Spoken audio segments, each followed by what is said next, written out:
আমি আজকে two two B চ্যাপ্টারটা শুরু করছি। রিলেশন কি? আচ্ছা, ধরো একটা জিনিস তুমি পড়েছ যে একটা সেটে ধরো কিছু এলিমেন্ট থাকে, বি যদি আর একটা সেট হয় সেই সেটেও কিছু এলিমেন্ট থাকে, তাই তো? সেখানে এই দুটো সেটের এলিমেন্টগুলোর আমরা কার্টেশিয়ান প্রোডাক্ট করতে পারি বা কার্টেশীয় প্রোডাক্ট করতে পারি, ঠিক আছে?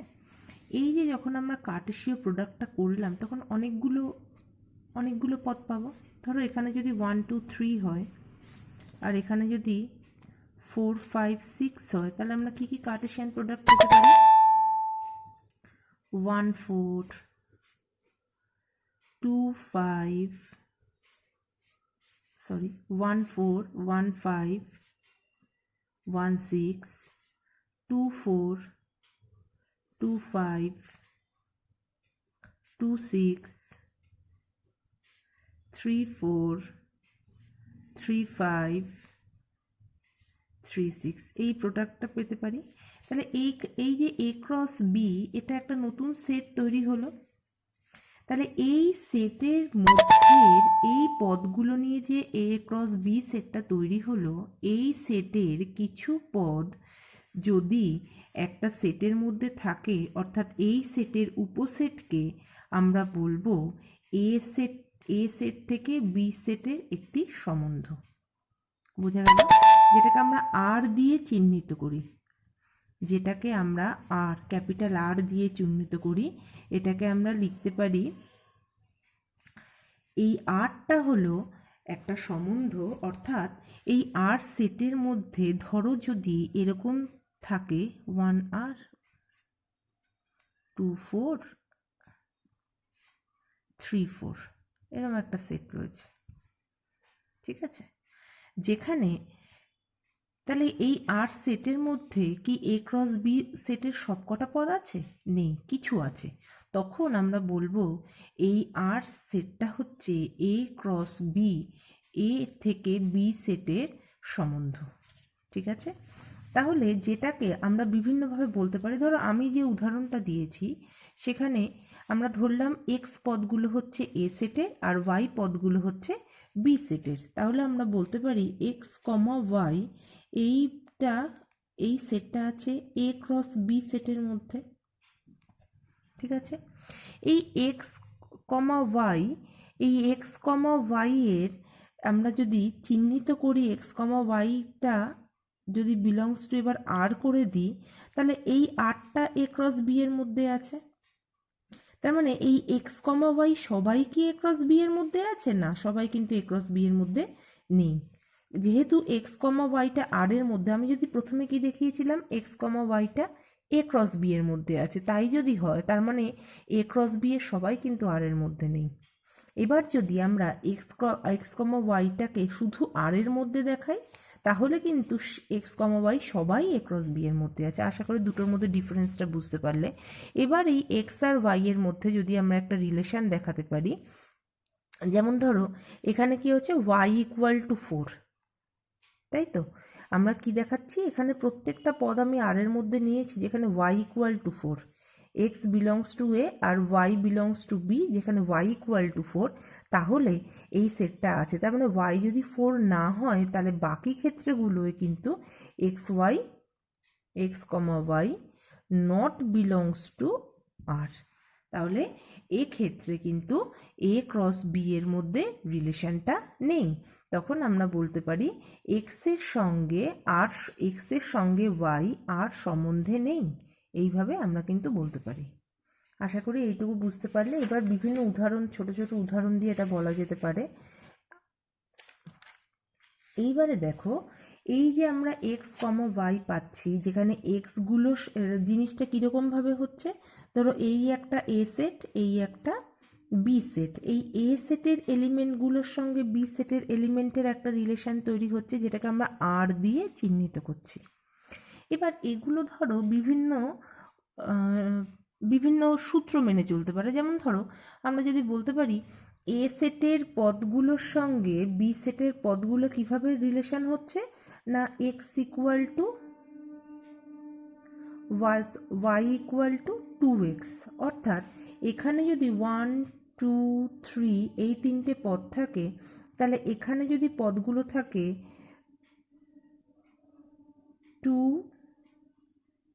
4 6, তাহলে 1 এর সঙ্গে 2, 2 এর সঙ্গে 4, 3 এর সঙ্গে 6, এইভাবে রিলেশনটা হতে পারে। তাহলে আসলে ব্যাপারটা কিন্তু এইভাবে হয়, 1 এর সঙ্গে 2, 2 এর সঙ্গে 4, 3 এর সঙ্গে 6। এই কার্টেশিয়ান প্রোডাক্টটা তুমি সেটেও পড়েছো। তাহলে যখন এই এ সেটের প্রোডাক্টগুলোর সঙ্গে বি সেটের প্রোডাক্টগুলোর একটা রিলেশন তৈরি হচ্ছে, তখন এই এ সেটের পদগুলো, অর্থাৎ যেগুলোকে আমরা এক্স দিয়ে চিহ্নিত করলাম, সেটাকে আমরা বলবো হচ্ছে আর সম্বন্ধের আর এর ক্ষেত্র বা অঞ্চল বা ডোমেইন।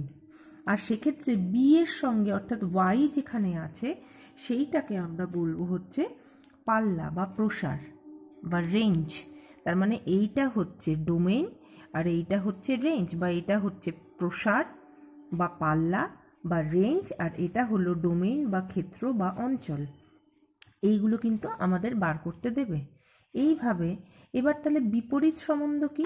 বিপরীত সম্বন্ধটা হচ্ছে আমরা নর্মালি কি করছি, এক্স এর সঙ্গে ওয়াইকে রিলেট করছি।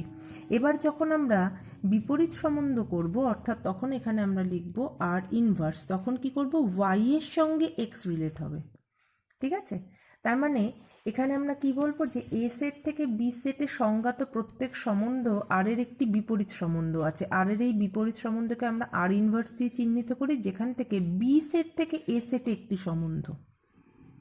অর্থাৎ ধরো ওয়াই ইকুয়াল টু যদি এক্স হয়, তাহলে x equal to y by 2, তাহলে সেক্ষেত্রে হচ্ছে এটা বিপরীত সম্বন্ধ হলো। ঠিক আছে, তার মানে সেক্ষেত্রে কি হবে, আর ইনভার্স আর এর যেটা ক্ষেত্র বা ডোমেইন, সেটা এক্ষেত্রে সেটা হচ্ছে নর্মালি আর এর ক্ষেত্রে এটা ডোমেইন, এটা পাল্লা। তাহলে আর ইনভার্সে উল্টে যাবে, তখন এটা ডোমেইন হবে, এটা পাল্লা হবে। ঠিক আছে, এই জিনিসগুলো কিন্তু এখানে একটু মনে রাখতে হবে। আচ্ছা, এইবার দেখো এইখানে আমরা যে অঙ্কগুলো দিয়েছে একই টাইপের অঙ্ক, আমি তোমাকে বড় অঙ্কগুলোই একটু আলোচনা করি। বলছে এ সেট, এই সংজ্ঞা তো পড়ে নেবে। আচ্ছা, এ যদি এত হয়, এ ইকুয়াল টু 1,2, আর বি সেট যদি 3, সংজ্ঞাত সম্বন্ধসমূহ নির্ণয় করো, তাহলে সম্বন্ধসমূহ কী হবে, 1,3, 2,3, ব্যাস, আর তো কিছু নেই। আচ্ছা, এ যদি এত হয়, বি এত হয়, আর সম্বন্ধ যেখানে কি বলছে, আরটা কি এক্স গ্রেটার দেন ওয়াই, তার মানে এক্স গ্রেটার দেন ওয়াই হতে হবে, এক্স সবসময় ওয়াই এর থেকে বড়। তাহলে আমরা প্রথমে এ ক্রস বি সেটটা তৈরি করব, অর্থাৎ এ ক্রস বি সেটটা আমরা প্রথমে তৈরি করলাম। এ ক্রস বি, তার মানে 1,1, আমি এটা করে দিচ্ছি তাহলে বুঝতে পারবে, 1,3, 1,4, 2,1, 2,3, 2,4, তারপরটা 3,1, তারপরটা 3,3, তারপরটা 3,4, তারপরে 4,1, 4,3, 4,5, তারপরটা 5,1, 5,3, 5,4। তাহলে এইটা হলো এ ক্রস বি। ঠিক আছে, তাহলে এই এ ক্রস বি এর মধ্যে আমরা যখন আরটাকে নির্ণয় করছি, আরটা কীরকম, না এক্স ওয়াই বিলংস টু আর, যেখানে আরটা হচ্ছে এক্স গ্রেটার দেন ওয়াই। তাহলে আর এর মধ্যে কে কে আছে, এক্স গ্রেটার দেন ওয়াই, অর্থাৎ এগুলোর মধ্যে যেগুলোর ক্ষেত্রে এক্সটা ওয়াই এর থেকে বড়, তাহলে 2,1টা আসলো।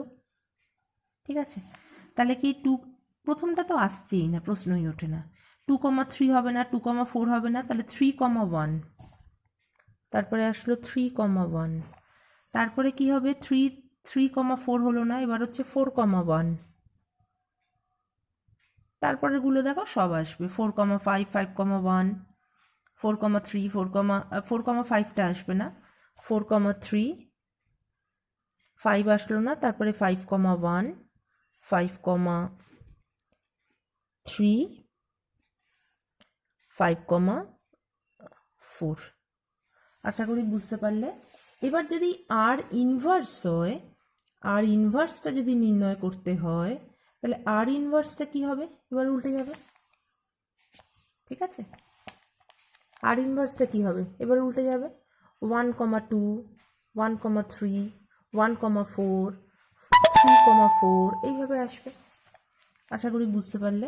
আচ্ছা, এবার 4 নম্বরটা দেখো, একই টাইপের অঙ্ক, এগুলো করতে পারবে। এবার একটা আমি করে দিলাম।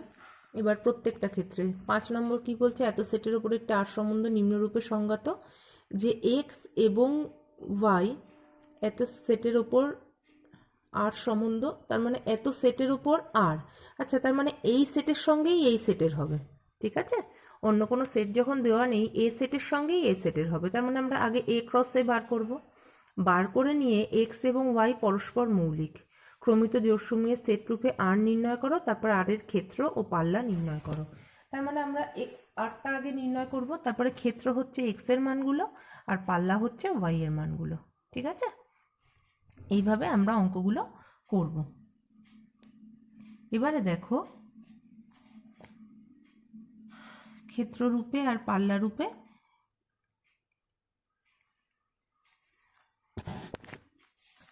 এবারে দেখো, তাহলে প্রত্যেকটা একই রকম। এ থেকে বিতে একটি সম্বন্ধ নিম্নরূপে সংক্রান্ত ওয়াই এক্স দিয়ে বিভাজ্য। তাহলে ওয়াই এক্স দিয়ে বিভাজ্য হবে, তাহলে আমরা কোনগুলো নেব?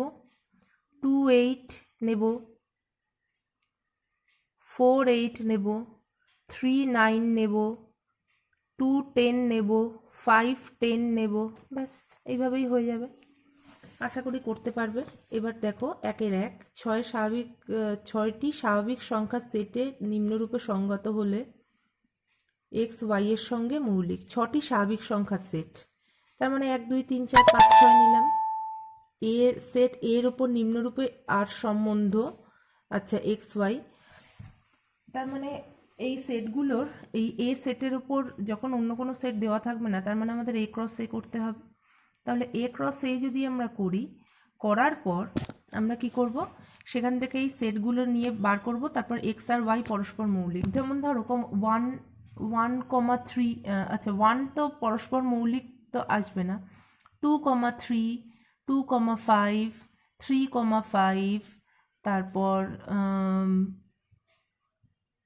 3,4, এগুলো প্রত্যেকটাই পরস্পর মৌলিক। তাহলে এইভাবে আমাদের করতে হবে। এটাও কি দিয়েছে? 1-এর 2 নম্বরটা আমি করে দিচ্ছি। 1-এর সংক্ষিপ্ত উত্তরধর্মী। আচ্ছা, কি বলেছে? এক্স ওয়াই বিলংস টু আর such that implies that 2xy। তার মানে এখান থেকে আমরা কি পাচ্ছি? 2x plus y equal to 10, that implies 2x equal to 10 minus y। তাহলে x equal to 10 minus y by 2, তাই তো? তার মানে, কিংবা আমরা উল্টোটাও করতে পারি। আমাদের যদি মনে হয় y এর মান বার করবো, আমরা সেটাও করতে পারি। y equal to 10 minus 2x, তাহলে y equal to 10 minus, আচ্ছা এটাতে একবার বসালেই হয়ে যাবে। স্বাভাবিক সংখ্যার সেট n এর ওপর আর সম্বন্ধ নিম্নরূপে সংজ্ঞাত, যেখানে x y belongs to n, যেখানে x comma y belongs to n। তাহলে আমরা এক্স এর বিভিন্ন মান ধরলে আমরা ওয়াই এর বিভিন্ন মান পাবো। তাহলে এক্স এর মান 1 ধরি, এক্স এর মান 1 ধরলে ওয়াই এর মান 8, ঠিক আছে? Y equal two 8। এক্স এর মান 2 ধরলে ওয়াই এর মান 6, এক্স এর মান 3 ধরলে, স্বাভাবিক সংখ্যার সেটে কিন্তু ঋণাত্মক সংখ্যা আসে না, ঠিক আছে? এক্স এর মান 3 ধরলে, আর কিংবা কোনো ভগ্নাংশ, এই সংখ্যাগুলোও আসবে না।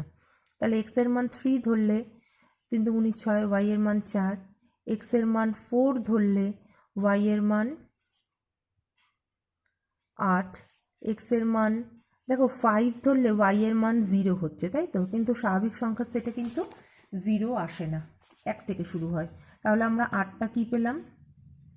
8টা আমরা পেলাম 1,8, 2,6, 3,4 4,8।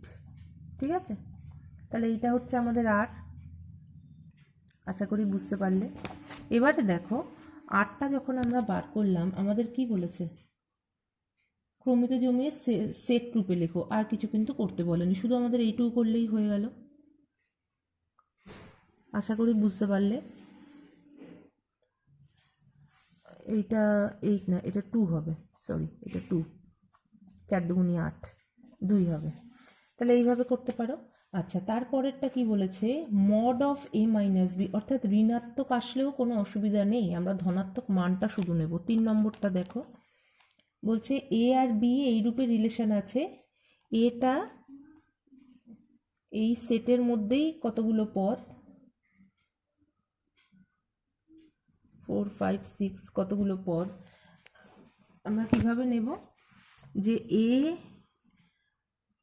আর বি এমনভাবে এই পদগুলোর মধ্যে রিলেশন রয়েছে যে এক্ষেত্রে আর আমি যেটা বলছিলাম যে ক্রস প্রোডাক্ট করে তারপর রিলেশনটা বার করো, দরকার নেই, সেটা করার দরকার নেই। সরাসরি এখান থেকে এ আর বি এর রিলেশন দিয়ে মানটা বার করে নাও। যেমন ধরো কোনটা কোনটা হচ্ছে, যে 3 দিয়ে বিভাজ্য, আমরা এ বি যেটাকে খুশি আগে বসাতে পারি, তাই তো। তার মানে এ আমরা যদি প্রথমে, যেটা 3 দিয়ে বিভাজ্য, তো আমি যদি 2 - 4 করি হচ্ছে না, 3 - 5 করি হচ্ছে না, 3 - 6 করি হচ্ছে। তার মানে a = 3, b = যদি 6 বসাই তাহলে হচ্ছে। তাহলে তাহলে mod of a minus b 3 দিয়ে বিভাজ্য। আবার যদি a = 2, b = 5 হয়, তাহলে সেক্ষেত্রেও mod of a minus b 3 দিয়ে বিভাজ্য। আর কি হতে পারে, a = দেখো আর কি কোনো মান আসছে, 2, 4 আসছে না, 2, 5 আসে, 2, 6, 2, 6 আসছে না। এবার যদি উল্টে করি, এবার যদি b = 2 আর a = 3 নেই, তাহলেও mod of a minus b কিন্তু 3 দিয়ে বিভাজ্য। আবার যদি a = 5, b = 2 নেই, তাহলেও কিন্তু হচ্ছে, তাই তো। তার মানে আমরা আরটা কী কী পেলাম, আর এর মানটা আমরা কী কী পেলাম, 3,6, 2,5, 6,3 আর 5,2। এ কটা তো আসছেই। আর কি কি আসছে, যদি একই সংখ্যার থেকে সেই সংখ্যা বিয়োগ করি সেটাও 3 দিয়ে বিভাজ্য। তার মানে 2,2, 3,3, 4,4, 5,5, 6,6। ঠিক আছে, এই কটাও আসছে। তাহলে এইভাবে কিন্তু আমরা করতে পারি। তার মানে বাকিগুলো লিখে দাও, এগুলো তো এখানে করে দেখানোর দরকার নেই, এগুলো আমরা এখানে একবার লিখে দিলেই হবে যে একই সংখ্যার থেকে সেই সংখ্যা বিয়োগ করলে বিয়োগফল হয় 0, যা 3 দিয়ে বিভাজ্য। এইটা লিখে দিলেই কিন্তু আমাদের এই পাল্লাটা তৈরি হয়ে গেল। ঠিক আছে, এই সম্বন্ধটা তৈরি হয়ে গেল। তাহলে বাকি যে অঙ্কগুলো আছে, বাকি অঙ্কগুলো একই টাইপের। আচ্ছা দেখো, এইটার ক্ষেত্রে আমি একটু বলে দিই, বাকিগুলো একই টাইপের করতে পারবে। R1 a, 1/a, যেখানে a 0 to a একটি অখণ্ড সংখ্যা। আচ্ছা, তাহলে এর ক্ষেত্র কি কি হবে, 0 থেকে বড়, 5-এর থেকে ছোট, তাই তো। তাহলে আমরা কি কি নিতে পারি, 1 থেকে 4-এর মধ্যে নিতে পারি 1,1, তাই তো, 2,5, 3, 3/1/3। তাহলে যেহেতু এ একটি অখণ্ড সংখ্যা, সুতরাং আমাদের আর অন্য কোনো সংখ্যা নেওয়ার মানে নেই। তার মানে 1 থেকে 4 পর্যন্ত সংখ্যাগুলো নেব। তাহলে এটা কি হবে, তার মানে ক্ষেত্রটা কি হবে, 1, 2, 3, 4, পাল্লাটা কি হবে 1/1, 1/2, 1/3, 1/4। ঠিক আছে, তো এটাও তাই, x × y, x ও y অখণ্ড সংখ্যা যাদের গুণফল 4, কীভাবে হতে পারে, 1 × 4, 4 × 1 আর 2 × 2। তাহলে ক্ষেত্রফলটা করতে পারছো। এই একইভাবে প্রত্যেকটা অঙ্ক তাহলে করতে হবে। তাহলে চেষ্টা করো এই পর্যন্ত, প্রবলেম হলে আমাকে বলবে, আমি দেখিয়ে দেবো।